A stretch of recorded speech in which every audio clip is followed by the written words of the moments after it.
Jadi Ayu Utami mengajarkan ini ya, membawa sudut pandang spiritualisme kritis. Oke. Bilangan Fu itu korelasinya dengan matematika ada nggak? Karena mengandung unsur bilangan ya. Nah itu bias gender terhadap laki-laki ya. Betul. Huma, hurip, hutan. Pokoknya sesuatu yang hidup. Lalita Vistara. Nganggo dik keren itu. Enggak, ini tua mas. Oh tua, oh sorry.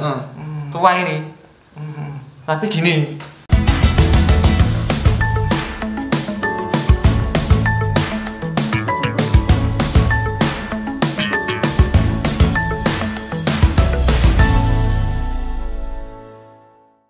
Selamat pagi teman-teman semuanya.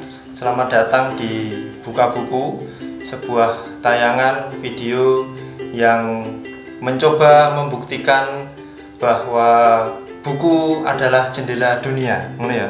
Tugasmu membuktikan gue. Waduh, wangel mas. Kali ini kita bersama dengan seorang guru visual. Nah, kan? Iya, saya guru visual. Nah, guru visual lulusan jurusan komunikasi, tetapi melanjutkan S2 jurusan psikologi, bener ya? Iya bener. Wes lulus dong? Belum mas. Kui kuliah apa berubah jalan? Iya, berubah jalan dan belajar. Oke.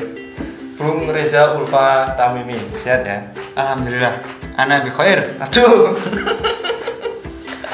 Oke. Pada kesempatan ini Bung Reza akan mengulas sebuah buku yang sangat istimewa, yaitu bukunya siapa itu? Mbak Ayu Utami. Mbak Ayu Utami. Halo Mbak Ayu Utami, bukunya kami ulas. Judulnya Lalita. Tetralogi ya kalau nggak salah ya? Iya benar. Tetralogi dari Mbak Ayu Utami. Itu buku keberapa itu? Ini buku ketiga. Yang buku pertama? Yang buku pertama itu judulnya Bilangan Fu. Iya. Yang kedua? Yang kedua Cakra Birawa. Yang ketiga ini Lalita. Yang keempat? Yang keempat Maya. Itu keempat-empatnya sudah dibaca semua? Alhamdulillah belum. Tuh. Karena ini bukunya Ayu Utami ini sebenarnya kita nggak harus baca Bilangan Fu dulu misalkan, itu nomor 1. Tapi memang kalau melompat-lompat pun juga nggak masalah sebenarnya. Menurut saya ya. Karena ngerti kok sopo kowe urung maca kok. Karena saya awalnya baca buku ini dulu, baru baca Bilangan Fu, habis itu Cakra Birawa. Ternyata pengalaman melompat-lompat itu juga nggak dipermasalahkan dalam buku ini. Karena ya Mas ya. Jadi ceritanya itu memang berlanjut tapi dengan scene yang berbeda. Kamu baca buku 3 ini, terus buku pertama, buku kedua, terus keempat. Kenapa memilih mengulas buku yang ketiga? Karena dulu itu ceritanya Mas. Cerita dulu ya Mas. Ya. Dulu ceritanya itu saya nonton Paguyuban Salihara itu loh Mas, yang di YouTube. Itu ada Ayu Utami. Nah, dia di situ membahas soal estetika banal dan spiritualisme kritis. Temanya itu ya. Nah, temanya itu. Nah, terus di dalam bincang-bincang itu, dia menyebutkan buku Bilangan Fu. Buku Bilangan Fu, dia merisetnya itu sekitar 9 tahun. Oh ya? Iya, meriset untuk itu. Terus kemudian itu saya ulas-ulas kan. Saya sebelum baca itu review buku dulu. Ada Bilangan Fu sebelum saya baca loh. Terus kok Lalita lebih menarik karena ada kajian psikologinya. Akhirnya saya memutuskan baca buku ini dulu karena saya nggak sabar tuh. Terus akhirnya setelah baca buku ini penasaran saya bertambah lagi. Terus lanjut Bilangan Fu. Ternyata juga sangar juga ternyata Mas. Menarik ya? Menarik juga. Terus lanjut ke yang kedua. Itu sih. Yang keempat belum. Saya belum punya bukunya. Cari PDF itu nggak ada. Saya belum beli. Besok beli ya? Iya. Online oke gitu. Ya. Beli buku ini di mana? Wah, dulu saya nggak beli Mas. Nyile? Iya, pinjem Mas. Pinjem siapa? Di itu Mas, apa namanya? Dulu saya pas zaman kuliah. Oke, S1 ya, yang S1. Yang S1 itu saya nemu buku Lalita ini. Nemu Di gitu ya? perpustakaan aktivis itu loh. Sekretariat. Di pena itu. Nah, saya nemu buku. Bukunya siapa itu? Saya nggak tahu Mas, nggak ada namanya, nggak ada pemiliknya. Ya saya klaim. Waduh. Oh. Saya klaim. Wah kok bukunya ki? Aku kok pernah ki? Karena itu menarik buat saya. Terus dibaca ya. Nah, pada saat itu saya kebetulan itu juga baca, tapi belum selesai sampai sekarang ya Mas yo. Baca biografinya Freud. Nah, terus ketemu iki mau review iki mau wah iki kok menarik iki. Ana sambungane kaya ngene iki. Pindah buku iki. Pindah buku iki ya to Mas. Iki rampung ora lanjut Freud. Ora lanjut Freud, lanjut bilangan Fu. Oke. Sedikit bilangan Fu itu korelasinya dengan matematika ada nggak? Karena mengandung unsur bilangan ya. Waduh, nah itu kan Mas. Iya ya Mas. Jadi bilangan Fu itu didapat dari pengalaman subjektif si tokoh di dalam novel. Namanya itu Sandi Yuda. Nah, Sandi Yuda itu punya pengalaman subjektif ya, pengalaman subjektif. Karena Sandi Yuda itu adalah seorang pendaki di Watu Gunung. Terus dia punya teman namanya Parangjati, dia juga pendaki gunung. Nah, kemudian ketika dia mendaki di atas bukit gitu kan? Di atas bukit. Gunung apa bukit? Bukit, sorry. Tebing, sorry. Tebing Mas. Nah, di atas tebing itu ada batuan yang ada lubangnya gitu. Ceritanya begitu ya. Ada lubangnya. Nah, lubang itu ketiup angin. Nah, terus ada bunyian gitu kan. Betul. Kok jadi Fu? Nah, si Parangjati itu menafsirkannya sebagai hu. Oh, Parangjati krungu swara kuwi menurutnya hu. Hu. Terus istilahnya ditafsirkan hu itu apa sih kan gitu kan. Hu itu huma, hurip, hutan. Pokoknya sesuatu yang hidup. Oke. Hujan ora hujan? Hujan juga. Sesuatu yang berkaitan dengan alam semesta kan. Hunian ya. Hunian itu yang sedang saya promosikan. Nah, terus kalau siapa namanya? Yuda tadi itu Fu. Oh, krungune Fu. Fu. Kok aneh ya? Karena suara bunyi F atau V, Fu itu kok bisa muncul. Jadi anginnya kan angin kadang-kadang itu kan kita telinganya sih bermasalah. Enggak, bukan itu. Angin itu kadang-kadang kan dia berembus kencang. Oke. Lah, terus kemudian ketika dia istilahnya menabrak di batuan itu, ketika anginnya lirik ada gitu Mas. Menurut Yuda. Ora apa-apa. Tuh. Lah kok bilangan? Ketemunya bilangan? Nah, bilangan itu ketika dia itu kan si Yuda itu kan dia dialog dengan Parangjati. Oke. Itu di tengah tebing dialognya. Iya, di atas. Oh, wis tekan dhuwur wis laren-laren, wis nglaras ngono lho Mas istilahnya. Dia lendenan ngono kuwi terus ana angin mau. Ada angin tadi. Dialog. Bilangannya di suwe men tekan bilangan. Oh, saya agak lupa sebenarnya.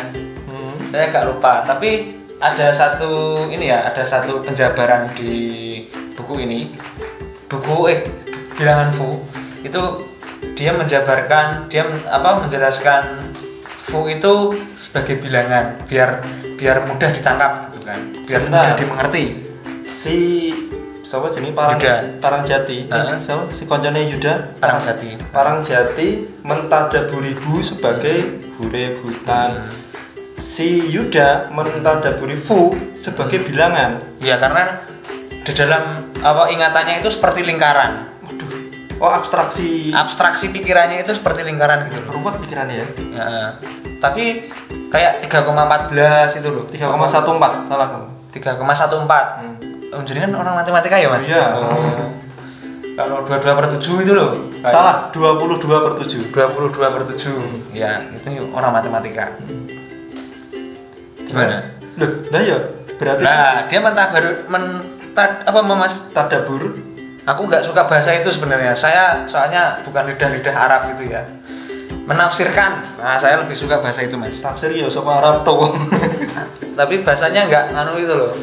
Lidahnya nggak kesleo gitu loh. Iya, iya. Menafsirkan. Nah, itu sebagai bilangan lingkaran itu. 1 dikali fu itu tadi ini yang kayak lingkaran itu sama dengan fu. Betul, karena satu identitas, identitas perkalian. Dan fu adalah bilangan itu sendiri. Aku yang mumet Mas, tapi teman-teman nggak akan mumet kalau baca bilangan fu itu. Oke. Karena itu terjadi dalam imajinernya si Sandy Yuda yang menamai fu sebagai Wahyu Sebul. Yuda krungu fu neng otake abstraksi apa itu simbol lingkaran seperti obat nyamuk. Kemudian terus seolah-olah untuk wahyu Wahyu Sebul. Betul, Wahyu Sebul namanya. Angel ya. Karena disebul angin tadi. Iki sing angel Yuda apa Ayu Tami? Apanya? Sing angel. Yaitu imajinernya Yuda. Oke, masuk ke buku ini. Berarti buku ini juga cerita ya, novel ya kan? Ya cerita. Mengisahkan tentang itu Yuda dan Parangjati itu. Ada juga Parangjati, tapi sebenarnya berkelanjutan ya kalau kita baca secara keseluruhan. Tapi ketika saya baca langsung ini, saya juga langsung mengerti ceritanya karena pada plot dan setting yang berbeda. Oke. Berarti kayak episode di dalam Doraemon, nonton episode 500 wis ngerti dhewe tanpa tahu sejarah Doraemon dan lain-lain ya. Betul. Nah, itu menceritakan tentang apa? Nah, ini menarik nih. Jadi Ayu Tami ini membuat itu untuk menceritakan Borobudur sebenarnya Mas. Melalui itu kita road nemo berbilangan road tekan Borobudur road gitu. Ya memang ruwet ini agak. Jadi Ayu Tami mengajarkan ini ya, membawa sudut pandang spiritualisme kritis. Oke. Spiritualisme kritis untuk untuk menjabarkan fenomena-fenomena tahayul, bid'ah, khurafat itu loh Mas. Kok saya sering mendengar itu ya? Nah itu. Jadi dalam sudut pandang spiritualisme kritis itu enggak seperti itu. Yang dianggap bid'ah tadi itu. Ada rasionalisasinya. Ada rasionalisasinya. Ceritanya, pertanyaanku tadi menceritakan tentang apa itu? Di sini ada perjumpaan Sandy Yuda dengan Sandy Yuda tadi ya. Sandy Yuda dengan Lalita Vistara. Lalita Vistara. Nah, judulnya ini Lalita. Ini diambil dari tokoh utama yang ada di buku ini. Lalita Vistara. Yang gede keren itu. Enggak, ini tua Mas. Tua, sorry. Tua ini. Tapi gini. Apa? Tafsirnya gini itu apa? Eksotis. Oh, berapa tahun umurnya? Sekitar 40-an. Oh, oke. Nah, saya bisa membayangkan. Mama muda gitulah. Oh, iya. Jadi perjumpaan Sandy Yuda dengan Lalita itu berawal dari galeri foto, pameran foto. Jadi si Sandy Yuda ini ingin belajar soal foto landscape di atas bin. Landscape alam gitu loh Mas. Landscape alam gitu. Terus dia ketemu yang namanya Oscar. Oscar itu direktur galeri foto. Nah, dari si Oscar ini kemudian si Yuda dipertemukan sama Lalita. Nah, Lalita sebagai siapa itu waktu itu? Lalita itu juga fotografer. Oke, senior ya. Senior. Tapi dia fokusnya memang tidak di fotografer, tapi dia suka foto. Fotonya kebetulan dipajang di situ. Oke. Foto apa? Alam juga. Nah, alam juga. Borobudur dari atas. Dari atas? Iya. Drone? Bukan, dia manjat. Manjat tebing. Tebing apa sing sekitar Borobudur itu? Pokoknya dari atas dia menggambarkan bagan konsentris itu Borobudur. Itu bertingkat-tingkat gitu loh Mas. Tingkat-tingkat gitu. Nanti ada gambarnya ini. Oh, karena peneliti Ayu Utami 9 tahun tadi ya yang menulis itu ya. Berarti kan ada data-data yang apa mungkin sejarah ya. Betul, sejarah. Jadi Sandi Yuda itu kan kurang apa namanya? Sandi Yuda itu penasaran terhadap fotografi. Terus dia itu punya istilahnya kelainan ya Mas. Kelainan. Karena dia punya semacam autis moment.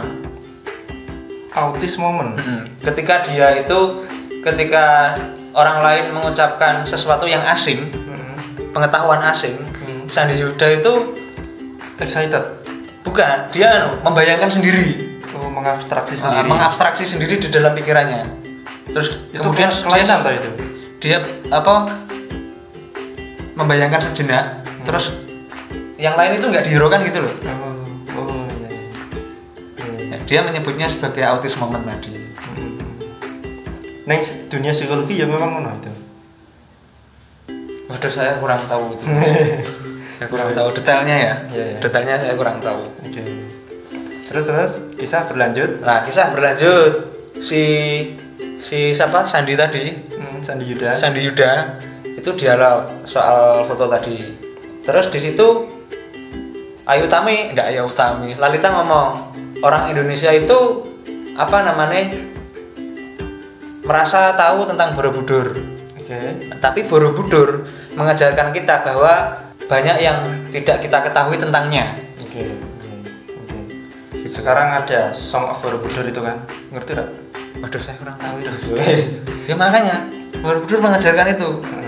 Banyak yang tidak kita ketahui tentang Borobudur. Terus si Yuda ini diajak ke rumah Lalita karena dia ingin belajar lebih lanjut seperti itu. Nah, terus ngobrol lah lebih dekat kan, ngobrol sama si Lalita itu.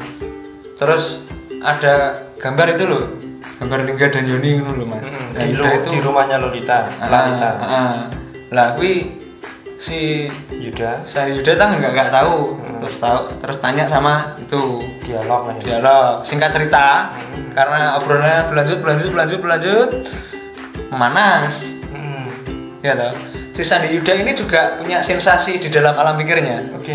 Sensasinya dia selalu membayangkan wanita asing ketika berjumpa dengannya. Oh gitu ya. Ketika dia melihat Lalita itu terlampau eksotis dan aneh menurut pandangan dia, terus kemudian dia membayangkan, iya ya, jangan aku berjumpa dengan dia. Karena si Lalita ini selisih 20 tahun sama si Sandi Yuda, tapi Sandi Yuda ini tertarik dengan Lalita karena dia masih cantik, dia masih menjaga perawatan tubuhnya seperti itu. Akhirnya diajarilah seks itu oleh si Lalita. Nah, terus ada pertanyaan semacam ini. Nek misal itu yang ngajak cewek, kenapa laki-laki nggak bisa menolak? Tapi ketika yang ngajak cowok, perempuan berhak menolak. Itu atau itu enggak, itu pertanyaanmu itu atau pernyataannya Yuda. Itu pernyataannya Yuda. Seolah kita nggak bisa nolak. Seolah laki-laki ketika diajak gituan sama perempuan selalu mau. Ketika menolak diragukan kejantanannya gitu, seperti itu. Itu pertanyaannya Yuda. Pernyataan di dalam pikirannya Yuda. Dalam pikiran toh. Tak kira akhirnya mau kan. Akhirnya mau. Lah si Lalita ini mengajarkan teknik-teknik dalam bercinta. Apa ya Mas? Rada santun bahasanya apa Mas? Apa? Bercinta santun ya Mas ya? Bercinta apa deh? Bercinta ya. Berhubungan seksual seperti itu. Jadi diajari foreplay, diajari titik-titik spot untuk rangsangan. Itu ada di sexual education ya. Sex education. Dan buku ini menampilkan itu. Menampilkan itu, ada titik-titik G-spot atau apa itu loh. Nah, terus ada titik axis mundi. Aduh, apa ini? Ada titik axis mundi. Axis mundi itu poros dunia. itu istilah yang digunakan oleh Lalita atau istilah umum sebenarnya? Enggak, itu istilah yang digunakan oleh Lalita. Axis mundi. Axis mundi itu memang benar poros dunia. Oh iya. Tapi untuk mengistilahkan poros dunia di dalam lingga, yoni, di dalam yoni menggunakan bahasa itu menggunakan personifikasi ke sana ya. Jadi axis mundi itu semacam bintilan kecil di dalam vagina yang itu menjadi rangsangan paling mengejutkan katanya Lalita kan. Di sini aja dolanan dulu. Oh iya, saya iya. Jadi si Sandi Yuda itu diajarkan Lalita, kemudian ada teknik-teknik bercinta dan lain sebagainya. Pada titik tertentu itu gini. Jadi perempuan itu kadang-kadang tidak dapat menikmati seksual karena si laki-laki cenderung dominan. Menurut Lalita. Dikomunikasikan ke Yuda dan Yuda mengiyakan. Oh ya? Iya. Karena kadang-kadang perempuan itu pura-pura apa namanya ya Mas? Pura-pura puas ketika laki-laki sudah orgasme duluan seperti itu. Banyak kasus ya. Nah, itu kemudian kita tidak dapat menikmati seksual dalam artian menikmati kenikmatan poros dunia itu. Perempuannya? Ya laki-laki dan perempuannya. Oke. Solusinya?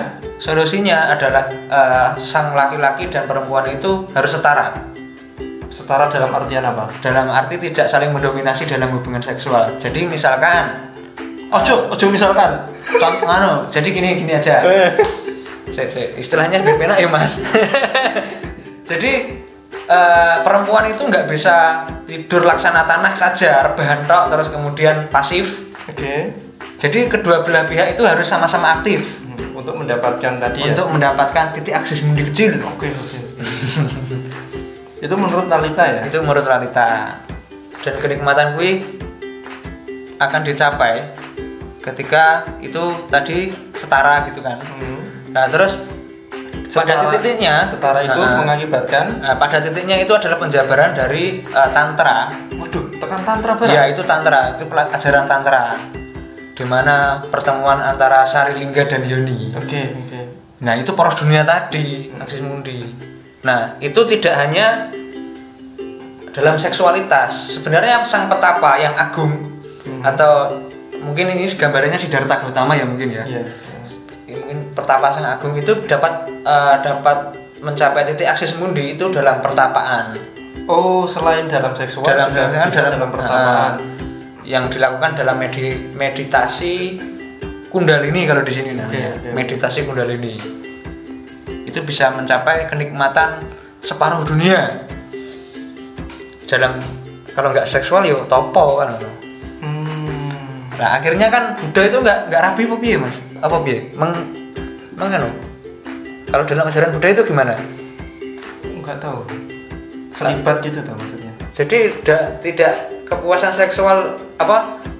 Dia menyingkirkan seksual tapi dengan bertapa gitu loh. Artinya mendapatkan kepuasan.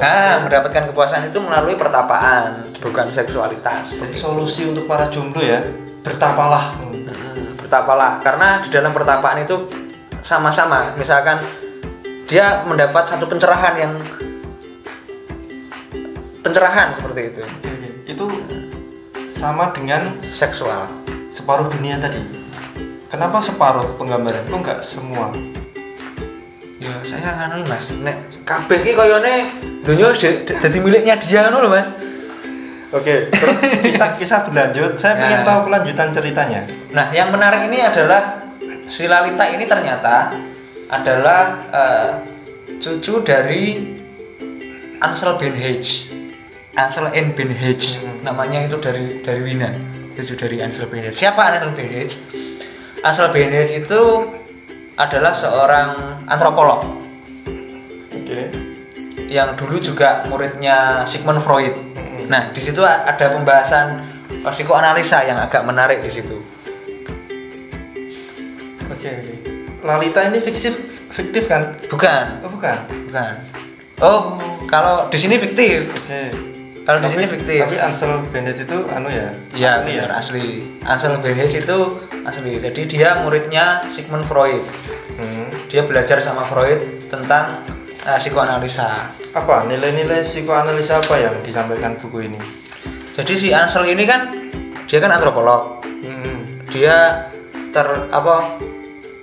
tertarik dengan pelajaran soal alam bawah sadar. Akhirnya dia menemui si Freud itu kan. Si Freud itu di dalam kelasnya. Terus kemudian dia jadi muridnya Freud gitu kan, singkat cerita. Terus dia mengkaji alam bawah sadar tadi. Terus Ansel menemukan kembali apa yang susah payah ia cari sebelumnya di Freud itu. Alam bawah sadar itu adalah jiwa yang gelap yang tidak dikenali akal budi kalau menurut si Ansel tadi. Jadi singkatnya Ayu Utami ingin menyampaikan nilai-nilai psikoanalisa, istilah-istilah dan lain-lain itu ke dalam cerita ini ya. Melalui cerita yang disampaikan Lalita kepada Yuda. Dia cerita banyak kan tentang si kakeknya gitu kan. Berarti lebih banyak dialog-dialog ya begini ya? Iya betul. Flashback gitu kan. Terus akhir ceritanya gimana itu? Lah terus saya tertariknya itu di psikoanalisa tadi mas. Oke, diperdalam.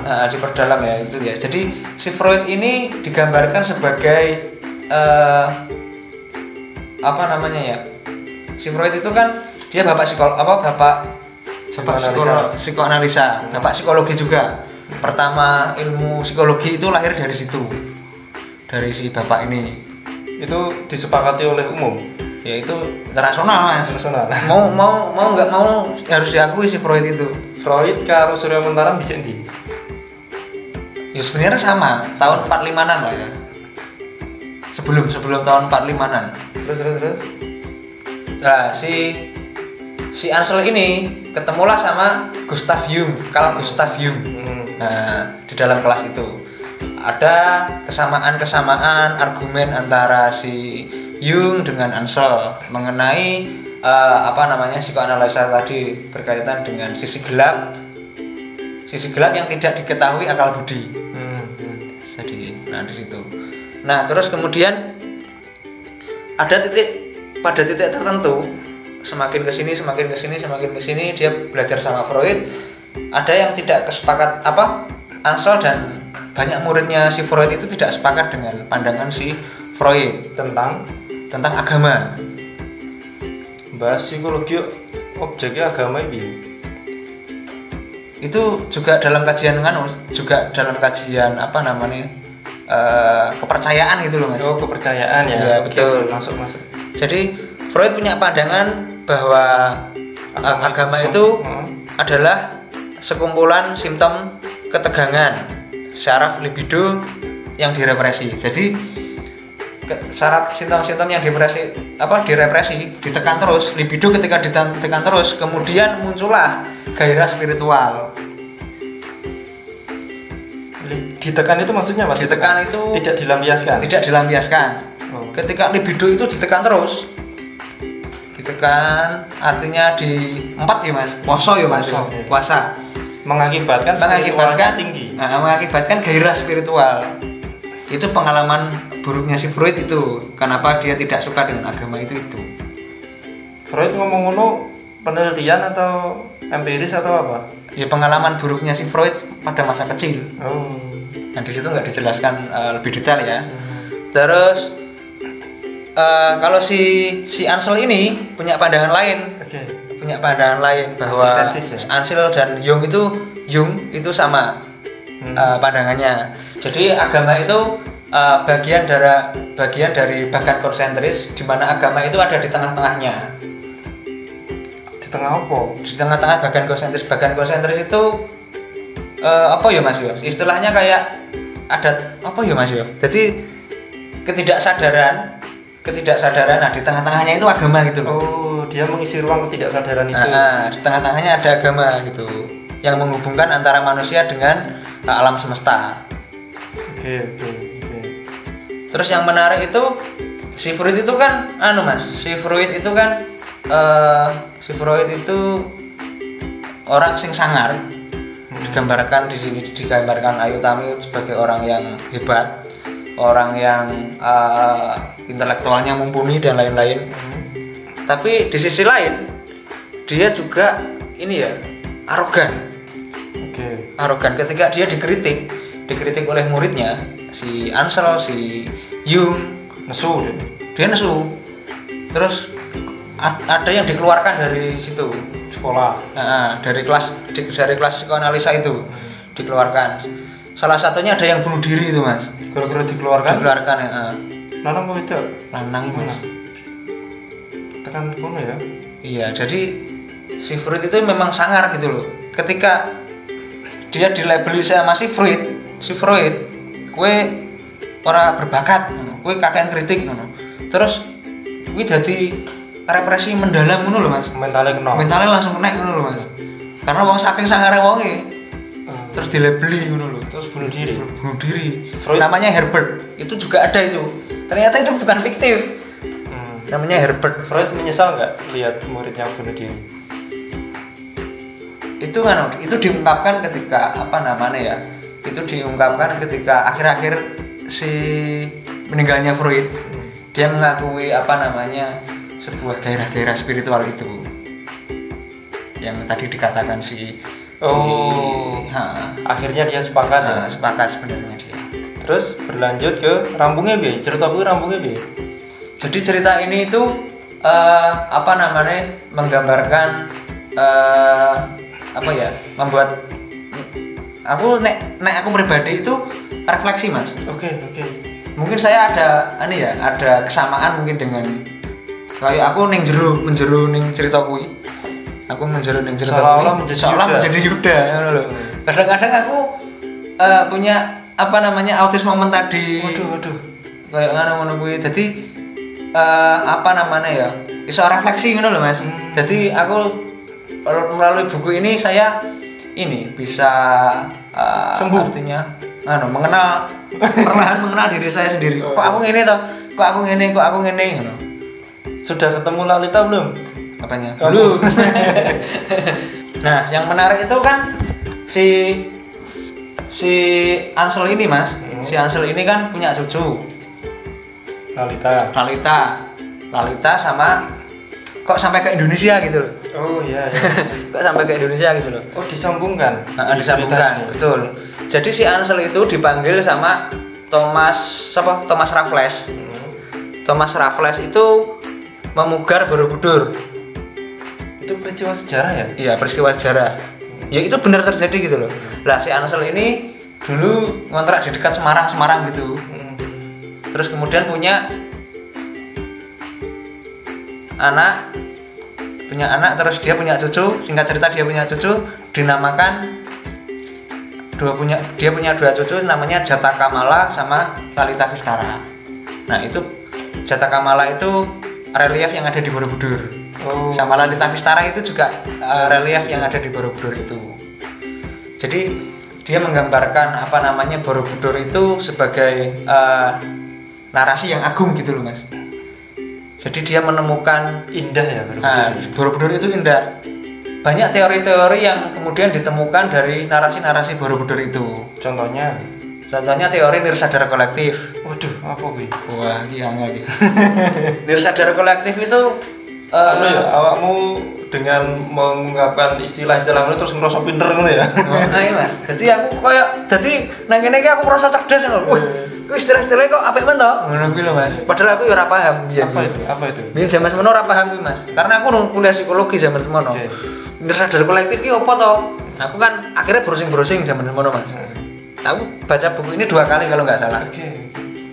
Jadi nirsadara kolektif itu apa? Jadi nirsadara kolektif itu alam bawah sadar sekelompok orang, kolektif. Dulu pengertiannya itu. Piye to ki? Kan gitu kan saya bertanya-tanya kan.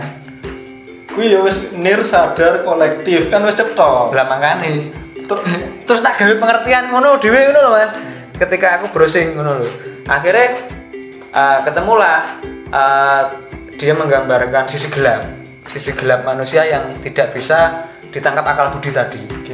Ruang bawah sadar tadi. Tapi dalam lingkup kelompok. Oh, yang diyakini kelompok. Betul. Ada ya fenomena itu ya? Betul, ada. Oke.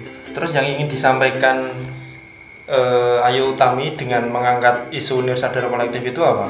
Ya banyak apa ruang-ruang ini ya, ruang-ruang pengalaman satu kelompok yang kemudian dibangkitkan dengan satu apa namanya ya, stimulan apa ya bahasanya ya, di stimulan itu toh, terus dia merespon dengan hal yang sama.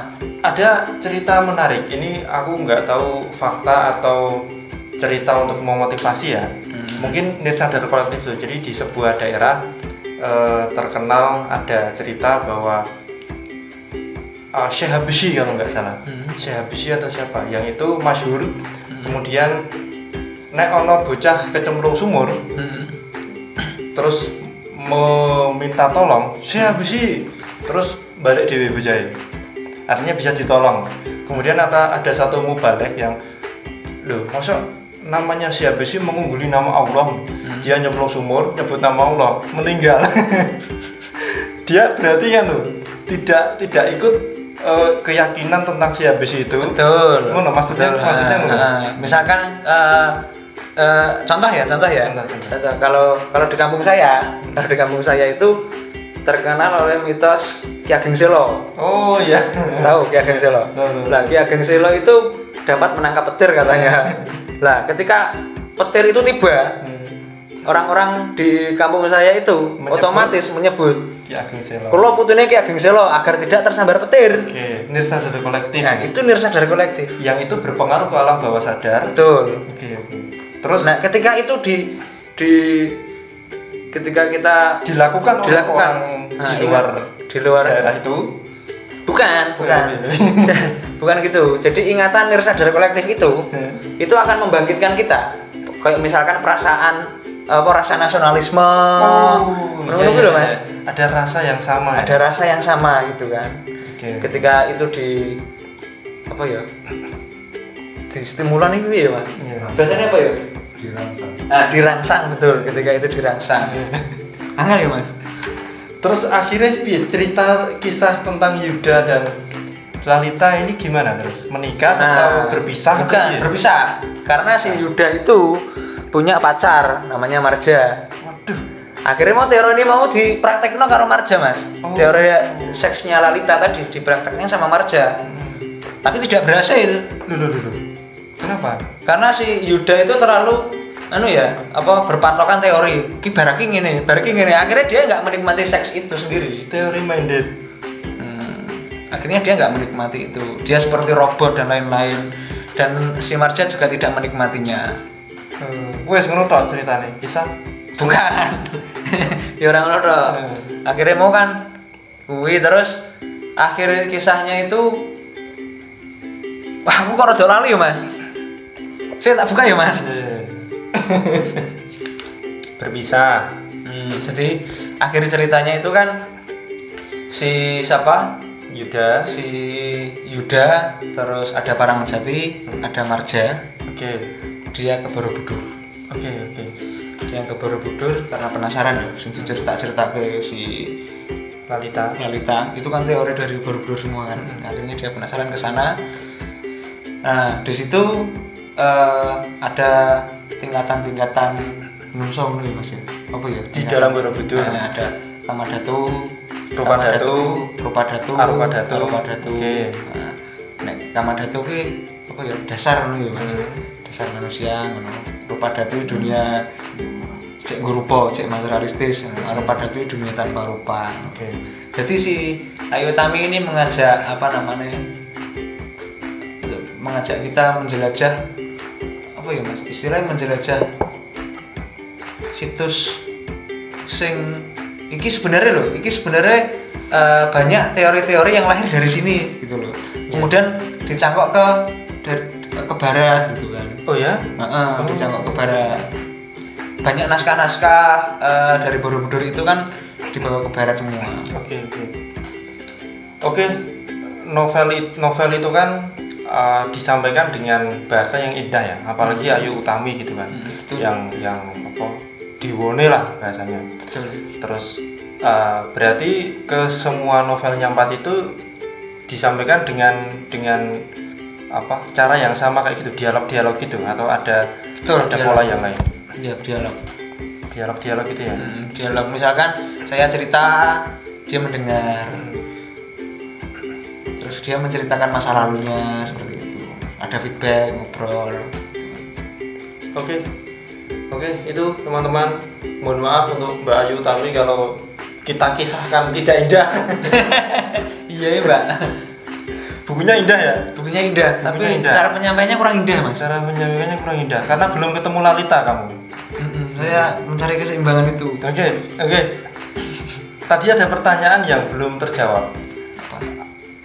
Si Yuda bertanya di dalam pikirannya, kenapa laki-laki kalau diajak perempuan selalu mau, perempuan kalau diajak laki-laki boleh tidak mau. Ngono, apa piye mau? Iya, kalau perempuan diajak laki-laki boleh tidak mau. Tapi kalau laki-laki diajak perempuan, tidak mau kok ada anggapan bahwa dia orang jantan Mas. Nah itu bias gender terhadap laki-laki ya? Betul. Kamu sepakat nggak dengan quote itu atau punya pandangan lain? Sebenarnya saya sepakat. Karena itu fenomena yang terjadi. Oh, laki-laki misalkan saya subjektif saya diajak seseorang untuk gituan, pemain dia ayu ya aku gak sono lain Mas. Orang nggak mau kok dipaksa ya mau. Tapi dengan pagar-pagar moral atau pagar-pagar nilai, pagar-pagar agama kan bisa saja. Jadi tidak selamanya tidak perkasa.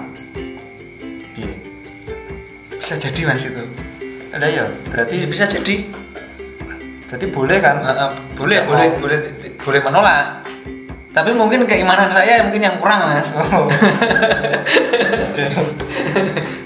Oke, teman-teman, terakhir Mas Reza, kenapa para penonton harus baca buku ini? Karena buku serialnya Ayu Tami itu banyak banyak mengantarkan kita kepada refleksi diri. Untuk menemui sisi gelap kita. Misalkan, kok aku nonton, tapi ngopo? Oh ada ya di beberapa bukunya ya? Banyak. Kok aku bayangin overthinking, kayak si Yuda kan overthinking gitu. Ternyata kayak aku kok overthinking gitu, podo karo Yuda gitu.